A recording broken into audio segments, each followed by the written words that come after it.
آقا ببخشید جانم تو رو خدا میشه این کاپشن رو بپوشی؟ برای چی؟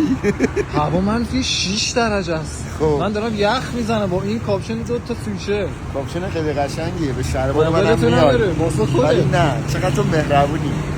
عزیزی. سرما باعث میشه که سلول آشغالای داخلشو بخوره تبدیل کنه به گرما و چی؟ اتوفاژیه. ملت انقدر نرن دنبال فستینگ، خود اتوفاژی تو سرما فعال میشه. تازه سلولی که تو سرما قرار میگیره تکثیرش درست میشه، سرطانی نمیشه.